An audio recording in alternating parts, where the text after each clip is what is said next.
Kia ora everybody and welcome back to Theology. Oh my goodness, we only have 3 Christmas carols left. It is getting exceedingly close to Christmas.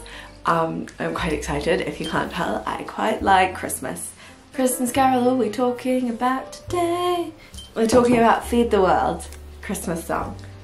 And today we are drinking Sleep Tight. And the quote is, smile, breathe and go slowly, which I do think is important for us to slow down. The little description on the back reads, a lemon balm based tisane that is the perfect nighttime brew with a glorious aroma and delicate sweet flavour. And in it has lemon balm, lavender, jasmine blossoms and rose petals. I'm pretty sure I'm gonna like this based off the smell. I quite like herbal tisanes, love some lavender. I'm just gonna knock everything off. However, it is 11 o'clock, nearly 11 in the morning, so not going to sleep, able to enjoy some tea. Oh, that is really nice. The lavender really comes through a lot more than I thought it would. I have trouble with that because I quite like lavender. It's an incredibly floral tea. It's not heavy, very subtle flavours, a lot more aromatic, which then a lot of taste is tied to smell. So today let's talk about Feed the World. I have a lot of thoughts on this song, so let's get straight into the breakdown. First, a little bit of history about Feed the World. If you did not know, it is a song that was a part of, that was written, they got a whole bunch of different music artists on it. Yeah, so there were a whole bunch of different artists on it. They did like thing, it was a big charity event, and it was raising money for famine in Ethiopia, I think at the time, or Kenya, it might have been both.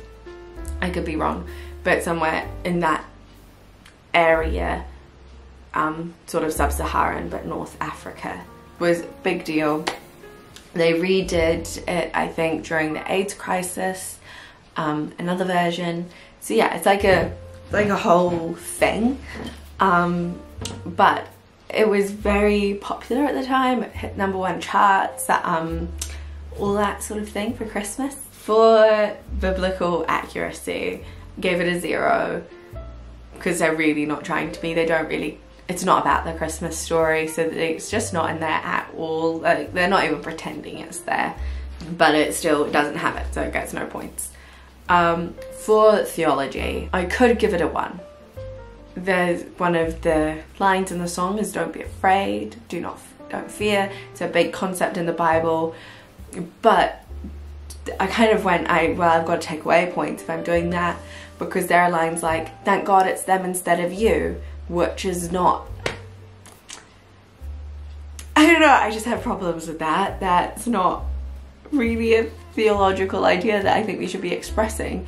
We should be able to be grateful for our own blessings and without putting down the fact that other people have less blessings, and our aim should not be like, well, at least it's not me, it's you who's got the sucky famine that's going on. It should be that really sucks and I should do something about that because I have more than I need and you don't have enough, so therefore redistribute. So it should be that sort of thing. We should thank God for our blessings, but that shouldn't imply anything about other people, really.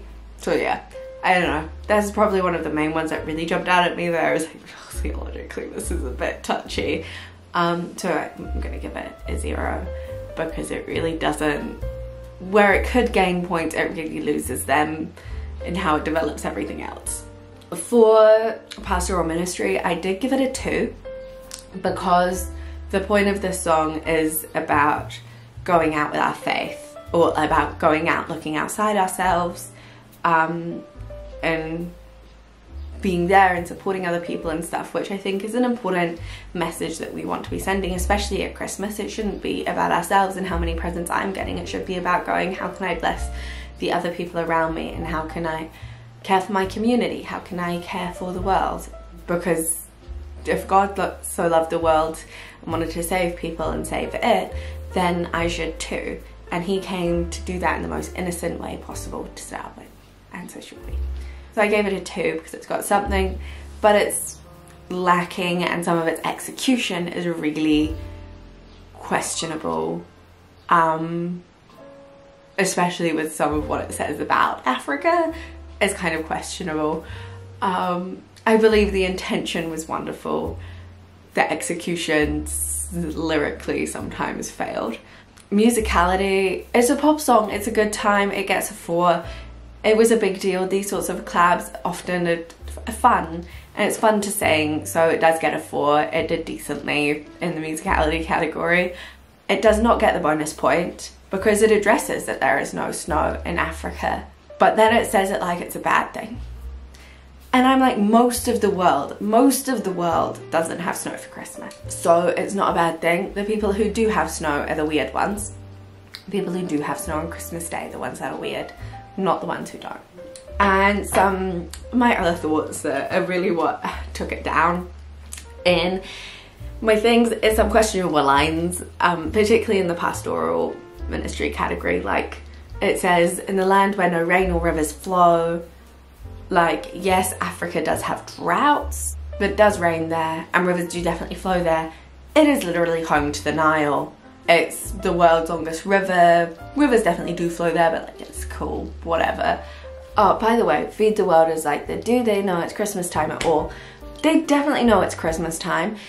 Africa is actually has one of the fastest growing Christian populations in the entire world, so they do know it's Christmas time.